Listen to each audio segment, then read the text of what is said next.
자, 텐지로 시작하는 오라클 6장 강의 시작하겠습니다. 6장은 데이터를 담은 그릇을 만들자 데이터베이스 오브젝트 편이 됩니다. 자, 학습 내용 살펴보시면요. 테이블을 구성하는 요소들을 살펴보고 테이블에 대한 생성, 변경, 그리고 삭제하는 방법을 학습하자 이렇게 되어 있습니다. 이미 앞서 이제 5장에서 테이블 생성과 관련된 내용들 잠깐 살펴보셨습니다. 2장에서는 생성과 변경, 삭제에 이르는 자세한 방법들 살펴보겠습니다. 두 번째, 인덱스에 대한 부분인데요. 인덱스에 대한 접근 원리를 생각해보고 장점을 활용해보자 이렇게 되어 있습니다. 자, 2장에서 여러분들이 꾸준히 학습해야 될 내용 중에 하나가 인덱스입니다. 그래서 인덱스에 대한 부분들은 제가 좀 더 시간을 할애해서 다양한 사례를 통해서 한번 설명을 드리도록 하겠습니다. 세 번째는 뷰에 대한 부분입니다. 뷰에 대한 부분도 이미 이제 앞서 여러분들이 가상의 어떤 테이블 이름을 이용해서 테이블 알리어스를 이용해서 뷰를 사용해 본 경험이 있습니다. 뷰에 대한 부분을 한번 자세히 접근해 보겠습니다. 네 번째는 데이터베이스 객체 중에서 시퀀스가 됩니다. 일반적으로 이제 프라이머리 키로 부여된 컬럼에 대해서 연속적인 번호를 할당하고자 할 때, 예를 들면 주문 번호 4번 이런 경우에 우리가 이제 시퀀스를 이용해서 값을 부여하게 되죠. 시퀀스에 대한 부분들을 어떻게 만들고 적용하는지 살펴보도록 하겠습니다. 역시 학습 내용 중에서 가장 중요한 부분들은 테이블과 인덱스가 되겠죠. 특히나 인덱스에 대한 부분들은 많은 예제를 통해서 여러분들이 활용을 해 보셔야 됩니다. 자, 그럼 첫 번째 테이블부터 한번 보겠습니다. 테이블 생성에 대한 부분이네요. 자, 테이블 생성 보시면요. 테이블 생성은 create로 시작되는데 이 모든 데이터베이스 객체는 다 create라는 명령으로 해서 만들어집니다. create 데이터베이스 객체 이름인데 여기서는 테이블이 되겠죠. 테이블 이름, 테이블을 구성하는 거는 컬럼과 데이터 타입, 그리고 옵션으로 제약 조건이 있었죠. 예를 보시면은 테이블 이름 캐릭터 언더바 tbl로해서 이와 같이 name 01부터 03까지 문자열 값을 입력할 수 있는 칼럼을 구성을 하고 있습니다. 자, 생성된 테이블에 대한 변경 작업이 있는데요. 일반적으로 우리가 테이블을 생성하고자 하는 거는 이제 DB를 갖다 설계할 때 주로 이런 작업들을 하게 됩니다. 자, 그 뒤에 우리가 이제 테이블을 생성한다라는 거는 DB에 대한 구조를 변경하는 일이기 때문에 임시로 테이블을 생성해서 삭제하는 경우 이외에는 사실 테이블에 대한 생성들은 자주 사용되는 부분은 아니죠. 설계할 때 주로 이제 설계에 대한 내용들을 바탕으로 해서 물리적 데이터베이스 쪽에서 테이블이 만들어지게 됩니다. 그리고 우리가 실제로 이제 테이블에 대한 변경 작업들은 컬럼 단위에서 주로 변경이 이루어지게 됩니다. 실제 그 모델링을 하게 되면은 80% 정도 컬럼이 정의가 되고 나머지는 향후 운영하는 과정에서 컬럼이 추가되거나 삭제되는 경우가 있습니다. 따라서 실제 그 테이블에 대한 변경은 주로 이제 컬럼에 대한 부분들, 추가 내지 변경 또는 제약 조건에 대한 부분들 이런 것들 보시면 될 것 같습니다. 보시면요, 테이블에 대한 변경은 우리가 이제 alter라는 명령을 이용해서 수행됩니다. 객체에 대한 변경은 alter를 이용하게 되죠. 그래서 컬럼에 대한 부분들을 변경할 때 이제 타입에 대한 부분들을 변경하고자 할 때 타입을 갖다가 문자열 타입을 다른 타입으로 변환하기보다는 문자열 타입의 길이를 갖다가 늘린다든지 이런 부분이 있겠죠. 그런 경우할 때 우리가 modify 명령을 이용해서 컬럼에 대한 데이터 타입을 변경할 수가 있습니다. 컬럼을 추가하는 부분들은 이제 add라는 명령을 이용해서 컬럼을 추가하게 되죠. 반면 컬럼을 삭제하는 경우는 drop이라는 명령을 이용해서 컬럼을 삭제하게 됩니다. 자, 이런 내용들은 책에도 설명이 되어 있지만 여러분들이 한번 실습을 통해서 해보시면 되고요. 이 컬럼에 대한 변경 추가 내지 삭제에 대한 부분들은 여러분들이 설사 잊어버렸다 하더라도 자주 사용되는 부분이 아니기 때문에 책을 참조해서 내용들을 보시면 됩니다. 자, 제약 조건에 대한 부분들 한번 살펴볼까요? 제약 조건은 역시 alter 명령을 이용해서 제약 조건을 추가하게 되는데요. 제약 조건 추가는 컬럼 추가와 같이 add라는 명령을 통해서 수행이 됩니다. add 제약 조건 add 다음에 중간에 빠졌네요, 여기. add constraint가 들어가야겠죠. 그 다음에 제약 조건 이름, 제약 조건 이름이 나옵니다. 제약 조건 타입, 어떤 컬럼에 지정을 할 것인지 컬럼 이름이 여기 나오게 되죠. 그래서 보시면은 제약 조건 이름에 대한 걸 보시면은 이 모든 이름에는 네이밍에 대한 룰이 있습니다. 전에 여러분들이 지난 장에서 제약 조건에 대한 이름들을 보시면은 앞에 테이블 이름, 테이블명 컬럼 이름, 그리고 제약 조건 타입이 있죠. 그래서 이 제약 조건 이름만 보더라도 사원 테이블의 4번에 프라이머리 키라는 제약 조건이 설정되어 있다는 정보를 확인할 수 있었습니다. 그러나 이제 이런 네이밍 룰이 아니라 특별한 이름을 지정하지 않았다면은 오라클 내부적으로 지정하는 이름만으로는 어떤 테이블의 컬럼에 어떤 타입의 제약 조건이 걸리는지를 모르죠. 그래서 앞서 제가 impound.constraint.sql이라는 스크립트를 이용해서 데이터 사전을 질의해서 해당 테이블에 어떤 제약 조건이 있는지를 갖다 확인해 본 경우 있었습니다. 참고하시고요. 자, 여기서는 그 제약 조건을 갖다 지정하는 부분이라고 보시면 되겠죠. 그래서 체크인 경우에는 어떻게 체크하고 그 다음 체크에 대한 내용들을 명시하면 됩니다. 샐러리가 0보다 커야겠죠. 급여에 대한 부분은. 그 다음 보시면은 포린 키가 있었습니다. 키라는 걸 통해서 우리가 제약을 했었는데요. 포린은 외부에 대한 키가 되죠. 보시면은 사원 테이블에 대해서 제약 조건을 추가하는데요. 제약 조건으로 설정하는 거는 포린 키가 되죠. 얘가 어떤 컬럼에 사원 테이블이 부서 아이디에 같이 설정이 됩니다. 이렇게 설정된 포린키는 외부에 있는 특정 컬럼의 값을 참조하게 되죠. 그래서 어떤 테이블의 컬럼의 값을 참조해야 되는지를 명시해 줄 필요가 있습니다. 이게 레퍼런시스가 되죠. 여기 지금 대문자로 나와 있는 부분들은 다 키보드로 보시면 됩니다. 그래서 외부 테이블 어떤 거? 디파트먼트란 부서 테이블의 부서 아이디를 참조해서 실제 사원은 현존하는 부서 아이디의 값 중에 하나를 받는다라는 거죠. 이름으로써 사원 테이블이 디파트먼트 언더바 아이디 값에는 무결성을 보장할 수 있다라는 겁니다. 자, 그 다음에 보시면 하위 질의를 이용한 테이블 복사 이렇게 타이틀이 되어 있는데요. 테이블을 생성하는 방법은 앞에서 여러분들이 보셨던 것이 일반적인 방법이 됩니다. 하나 이런 방법도 있는데요. 보시면은 하위 질의 as 이하 select 구문을 이용해서 테이블을 생성하는 부분이 있었습니다. 이건 앞에서 우리가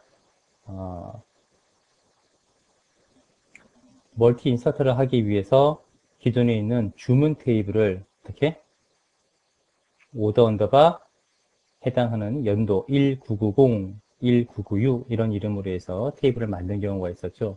그때 우리가 이와 같은 구문을 이용해서 한번 만들어 봤을 겁니다. 예제를 보시면은 EMP 언더바 데모란 테이블을 만들게 되는데요. 그때 우리가 참조하는 건 뭐다?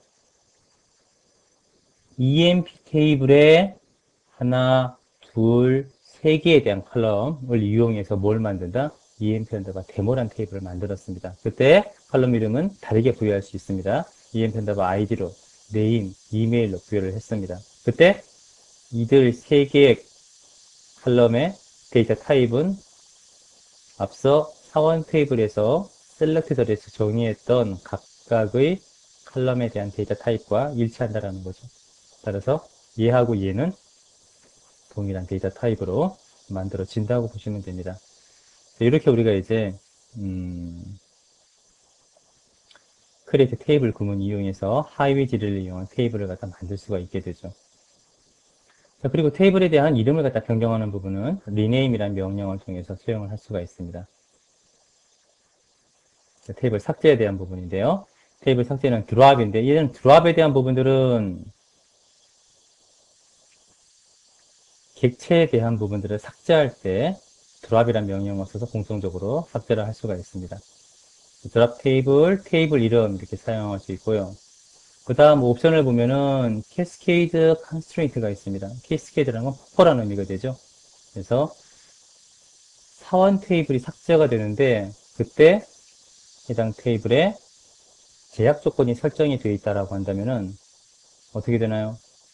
테이블이 없어지면 제약 조건 자체는 의미가 없어지게 되죠. 그렇다 하더라도 옵션을 설정하지 않으면 제약 조건은 그대로 남게 됩니다. 의미 없는 것이 남겨지게 된다면 무의미하겠죠. 그래서 테이블 삭제와 함께 테이블에 설정된 제약 조건까지 함께 삭제하도록 캐스케이드 컨스트레인트 옵션을 이용해서 삭제를 하시면 됩니다. 이렇게 해서 테이블에 대한 부분들 간단히 살펴봤었는데요. 자, 한번 몇 가지 예제를 통해서 한번 만들고 수행을 해보도록 하죠. 자, 여기서 우리가 이제 참고해야 될 부분을 잠깐 보시면요. 예를 들어서 이런 내용들 한번 볼까요? 테이블 삭제와 관련돼서는 한번 보겠습니다. HR 계정으로 다시 한번 접속해서 볼까요?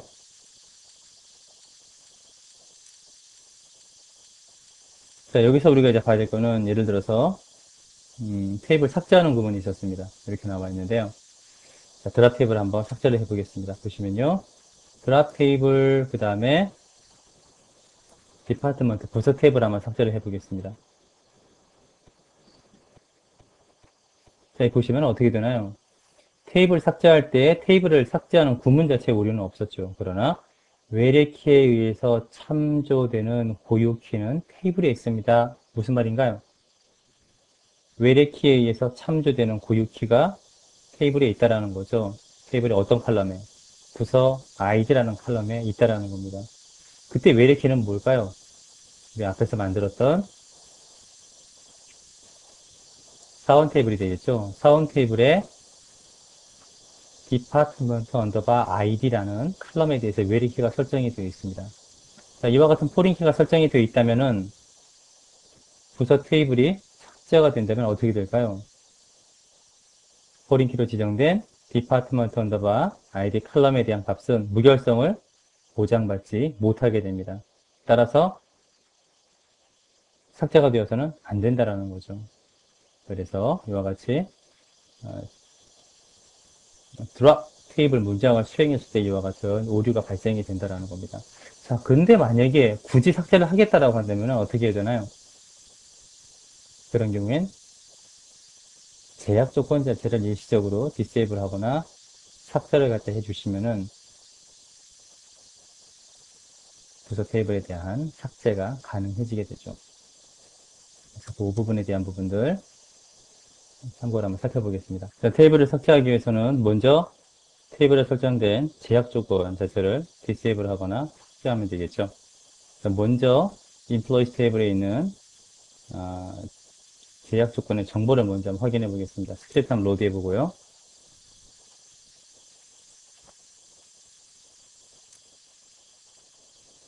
자, 로드 한 다음에 실행해 보겠습니다. HR 소유의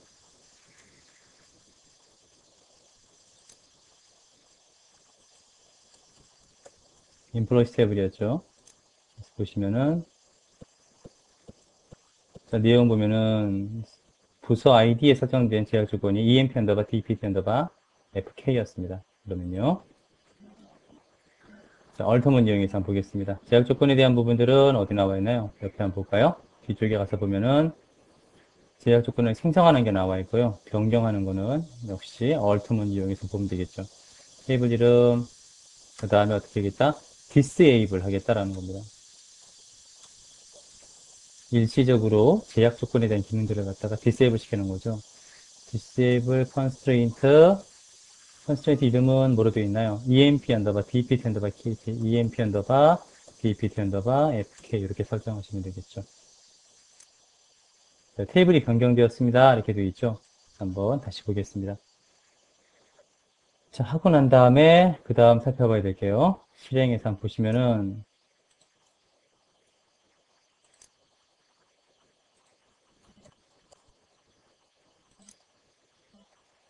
스크립트 결과가 나와 있는데 보면은 지금 4개의 컬럼으로는 우리가 앞서서 변경했던 작업의 내용을 확인할 수가 없죠. 그래서 어떻게 하시냐면요.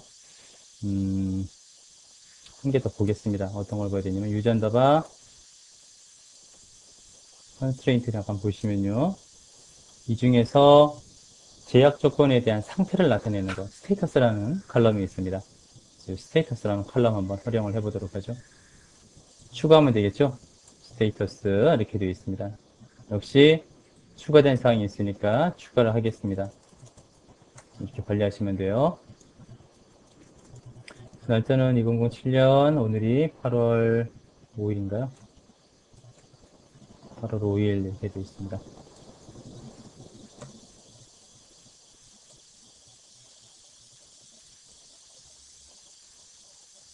그래서 is constraint status 이렇게 한번 보겠습니다.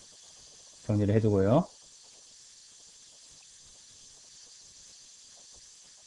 자, 그리고 난 다음에 다시 한번 수행을 해보겠습니다. 실행이요. HR employees.